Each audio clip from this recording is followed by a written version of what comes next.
We're going to be introducing and going over how the Soundscape project works, all right?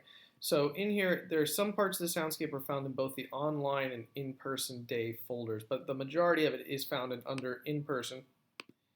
So here, under Soundscape, under your Soundscape folder, you'll see basically everything you're going to need for this project right in here. Now, the first thing, the description, what this is exactly. So basically, if you think of a landscape, a painting of a place, we're basically painting the sounds we imagine in a picture. So the soundscape is all the sounds that would be included in any place.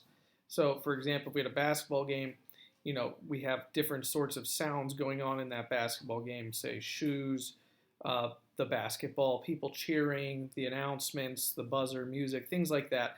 Those are all the sounds that happen within that place. That's the soundscape. Now we're breaking this down into three different levels: infrequent sounds, frequent sounds, and constant sounds. Now they're pretty self-explanatory. Constant sounds are constantly happening. Frequent sounds happen rather often, and infrequent sounds happen rarely. So these are the things that happen least. Now this worksheet, this little description is in this folder, so you can look at it if you do not remember.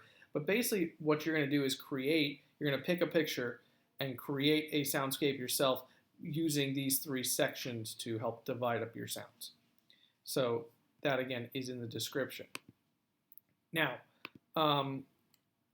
this what do you hear? That's simply just a practice one. If you want to do, you don't have to, but it is just a little practice worksheet for this whole activity.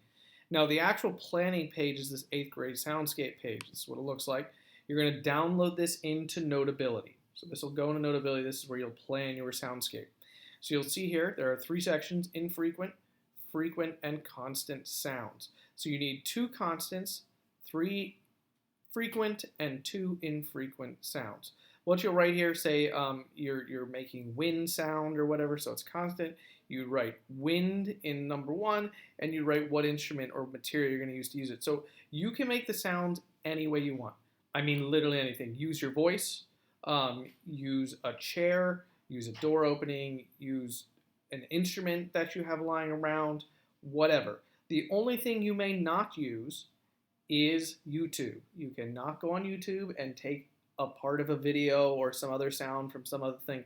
You have to create it, is really what I'm saying. You can use GarageBand. GarageBand's totally fine. You cannot use the live loops in GarageBand because you have not created the live loop. But you can use the synthesizer sound. You can use all the other stuff as long as you're pressing the buttons and you're creating some sort of sound thing.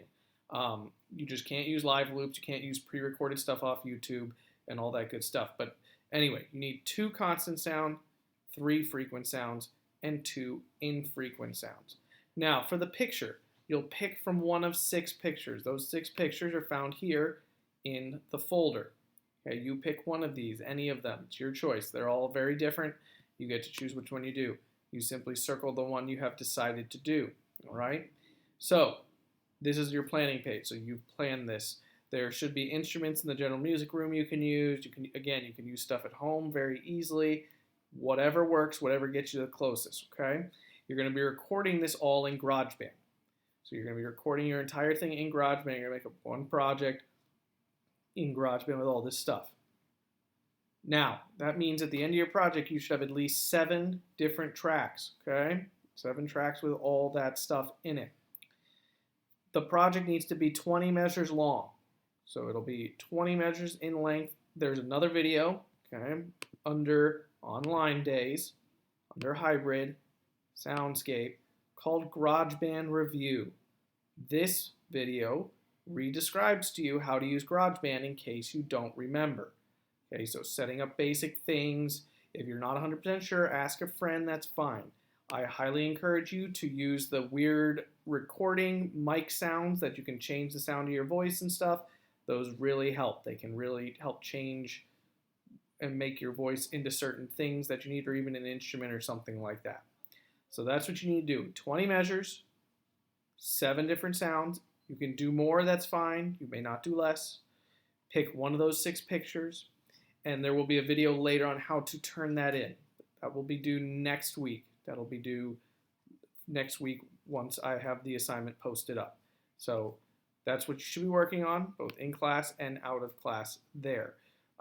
If you have any questions, there's a GarageBand review question thing. You can also look up GarageBand questions on YouTube. That's very helpful as well. I believe that is everything. Make sure you're spending your time wisely. It goes quick. You need to actually edit and make sure it sounds sort of realistic. All right. Thank you very much. Have a great day.